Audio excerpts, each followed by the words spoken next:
Hi friends, அனைவருக்கும் இனிய காலை வணக்கம். எல்லோரும் எப்படி இருக்கீங்க? நான் நல்லா இருக்கேன். என்னென்னு பார்த்தீங்கன்னா, இன்றைக்கி வந்து சித்திரை அமாவாசை. எல்லார் வீட்லேயும் சாமி கும்பிட்ருப்பீங்க. நாங்களும் சாமி கும்பிட்டோம். வாங்க நாங்கள் எப்படி சாமி கும்பிட்டோன்னு பார்க்கலாம். இதுதான் எங்கள் வீட்டு பூஜை அறை. பார்த்தீங்கன்னா என்னென்ன சாமி இருக்குன்னு பாருங்கள்.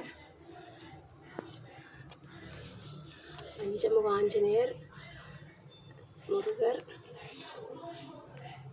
முத்தாரம்மன், கருமாரியம்மன், சாய்பாபா, வனபத்ரகாளியம்மன் எல்லா ஃபோட்டோஸ் வச்சுருக்கோங்க. இங்கே பார்த்தீங்கன்னா கன்னிசாமி வச்சுருக்கோம். இப்படி தான் நாங்கள் விளக்கு போடுவோம். அப்புறம் இங்கே வந்து கலசம், கன்னி பூஜைக்கு உள்ள கூடை அந்த மாதிரி. அப்புறம் பார்த்திங்கன்னா எங்களுக்கு தெரிஞ்ச மாதிரி படையல் போட்டுக்குவோம். பாசிப்பருப்பு பாயாசம், அப்புறம் சாமிக்கு பால், ஸ்வீட்டு, சர்க்கரை பொங்கல் அந்த மாதிரி எல்லாம் வச்சு சாமி கும்பிடுவோங்க. நீங்களாம் எப்படி சாமி கும்பிடுவீங்க? எப்படி அமாவாசை பூஜை பண்ணுவீங்க? கன்னிசாமி இருந்தால் எப்படி வழிபடுவீங்கன்னு கமெண்டில் சொல்லுங்கள். எல்லோரும் நல்லா இருங்க. ஓகே ஃப்ரெண்ட்ஸ், பாய். நன்றி, வணக்கம்.